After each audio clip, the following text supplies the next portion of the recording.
Welcome to part 3 of my Easel project guitar build.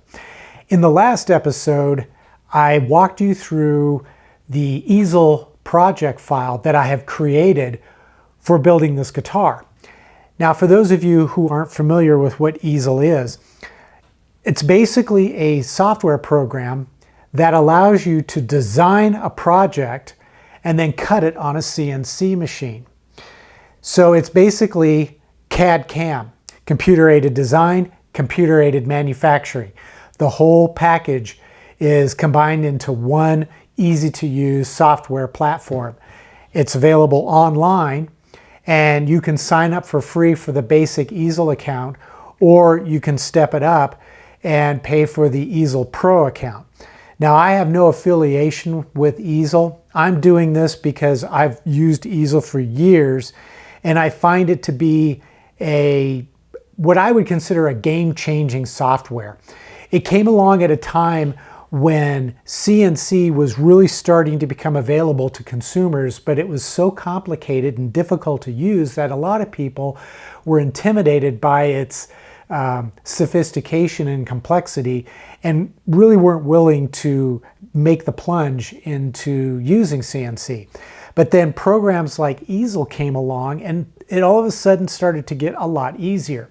So with Easel, what you can do is you can design your project, each of the different carving operations, and then you can assign the tools, the paths, cutting paths, and then you can send the G-code to the CNC machine to actually cut out the project. It makes it much easier, and it's all in one package. And as I said in the last episode, I kind of walked you through that whole process of creating the project in Easel. And as long as you have a CNC machine which can connect to the Easel, or Easel can connect to the CNC machine, you'll be able to access this project if you have Easel Pro, and you can build it yourself. And the whole purpose of this video series is to walk you through each step of building this guitar from start to finish. And in this episode, I'm going to introduce you to the wood that I've selected for this project. So to begin with, what we have is a big slab of black limba. Now, in truth, you can build this guitar from any kind of wood that you want to. This is just the wood that I happen to choose. And in the Easel project file, I have assigned limba as the base wood, but you can change that to any wood that you want to. You could go with mahogany, you could go with alder, swamp ash, whatever you want. And if the material that you want isn't available in Easel Pro, you can add it yourself. It really doesn't matter. I could select mahogany and still use limba. It's not going to matter. So, but for the sake of simplicity, I have selected limba in the Easel Pro software, and that's what I'm going to use for the body. For the neck, I have this big piece of flamed maple, and this piece is actually big enough that I could probably get 2, maybe 3 necks out of it. Probably more like 2. Now you'll notice that this board isn't perfectly flat. It's got some bowing and some twisting to it. But that's okay, because I'm going to plane it down for one thing. But for the other, I'm going to cut it down to size. So as I cut it down to the size that it needs to be, which is going to be 5 inches wide and 30 inches long, that twist and bow becomes less noticeable. And once I've planed it down to the final thickness that it needs to be, in this case I purchased 5/4 thick wood, which is about 1 1/4 inches thick. It needs to be planed down to a final thickness of 1 inch. So as I plane this down to 1 inch, I should be able to get rid of most of that twist in the bow that's present. That's for the neck. Now for the fretboard, I've got this nice big slab of Morado. It's also known as Bolivian rosewood. Now it's not a true rosewood because true rosewoods are of the Dalbergia species. But this is a great wood from Central and South America that's extremely hard. It makes a fantastic fretboard, and it's incredibly smooth. So you can sand it almost to the point where you can polish it to a glossy sheen without having to use any sort of clear coat product on the surface. It'll polish out all by itself if you sand it to a fine enough grit. So that's basically the wood that I'll be using for this project. And as I said, you can choose whatever wood that you would want to for your project. It doesn't really matter.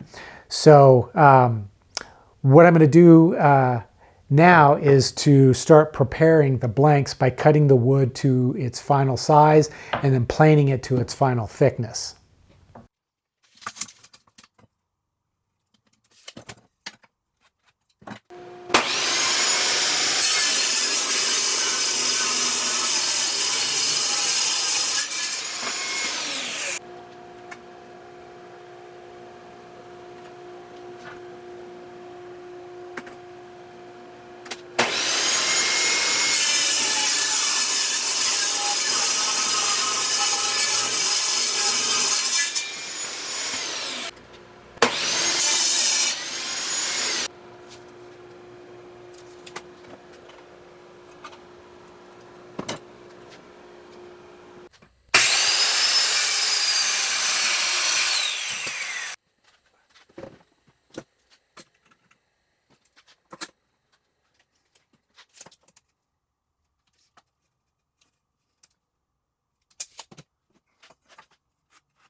Okay, well, I got all the blanks prepared and ready to go. So in the next episode, I'm going to carve the fretboard, the neck, and the body on my CNC machine using the Easel project file that I've created, which I intend to share with anybody who would like to make the same guitar on their CNC machine. So we'll see you in the next episode.